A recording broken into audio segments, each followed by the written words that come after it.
All right, you all know this. I am an OG joy guy. It's something I've been talking about for a very long time. And this convention has been the greatest gift that I could ever have, to be able to witness what we have been witnessing, especially relative and in comparison to what we saw in the Republican convention. I am so happy now. It's almost like weeping has endured through the night, but joy cometh in the morning. And in many ways, we see a new day dawning in America, a page being turned, and that is being represented by the kind of speakers you see before you in this convention.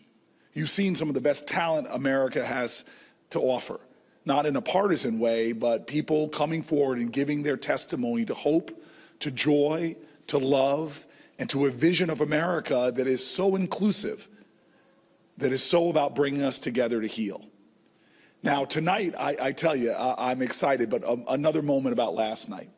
I had this incredible privilege, thanks to the men on either side of me, to, for the first time in a convention, I've spoken at past ones, but to actually be backstage during the whole time.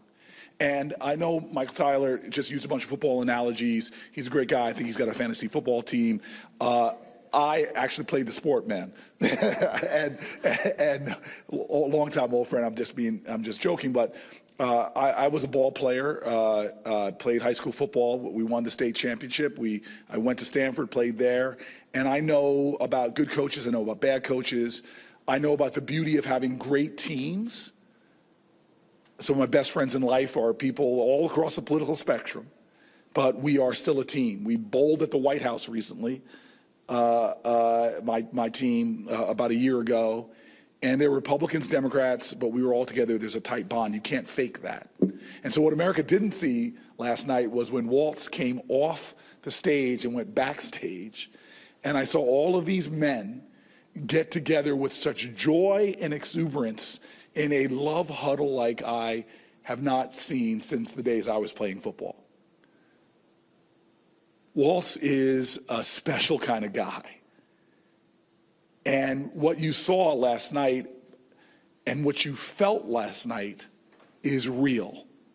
And so many Americans are looking for that. We've witnessed too much of the politics of demeaning and degrading. And in Donald Trump, I will tell you, he is a guy that so indiscriminately degrades Americans that even Republicans are not safe. He's been degrading DeSantis about his height, my friend, Chris Christie, about his weight, Nikki Haley about her heritage, John McCain about his military service. And so to see in Walls and so many of the other folks that are supporting this incredible ticket, this idea that we're not about putting people down, we're about lifting people up. And so tonight we're going to hear from Kamala Harris. And I am so excited. It's like a proud sibling. She and I served together in the Senate. I know who she is. I know what she's about. And I can't wait until America hears from her. And so let me tell you, I work in the Senate. Policy is important. Legislation is important. And I know she's going to talk a lot about that. I've had the privilege, again, these rare privileges you get in life, to work side by side with people, with a person, on the hardest, toughest issues in America, from health care to environmental justice to economic justice. She and I partnered on some of the toughest issues. And the privilege I got was to see somebody who worked with me on the legislation as a senator and then got to watch her as a part of a leadership team actually get that legislation into law on so many issues that she and I worked at. And it's not necessarily the kind of issues that always the press wants to report on, but the economic instability of farmers. She and I were talking about everything from the overt history of injustice towards black farmers, but also just struggling farmers. We literally, thanks to Biden-Harris, just got billions of dollars out the door to help economically disadvantaged farmers. Environmental injustice. She and I went to work on those issues in the Senate. And then when she became vice president, she became, in the White House, the environmental justice champion. And she showed up in Newark, because the two of us were so happy about it, to announce that every lead service pipe in our city was out of the ground. On issue after issue, maternal mortality rates in America are horrific. We have one of the worst nations on maternal mortality. She and I went to work on those issues in the Senate. And thanks to Joe Biden, we now have an expansion of Medicaid coverage, more people with health insurance than ever before. And so the policy matters. Everybody should understand that the vision she has for this country in terms of the actual things that she wants to do are important. I hope we talk about that. But I want to end by saying to you that something that to me that is as important, if not in many ways fuels the policy. The leaders that she and I revere from the civil rights movement knew that, yes, we're working towards voting rights or civil rights, but there's something about the spirit of the country that has to heal first. To make the legislation possible, you've really got to tap in to the heart, to the soul, to the spirit of the country. And she knows how you win. Not Donald Trump's way.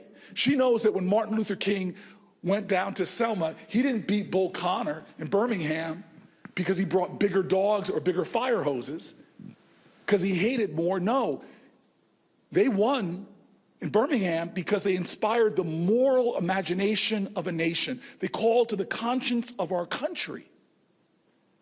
And so I love what Maya Angelou says. And when you're listening to, I think, one of the greatest speeches we're going to hear in this election season tonight, I want you all to remember what Maya Angelou says, that people often forget what you say, but they're never going to forget how you make them feel.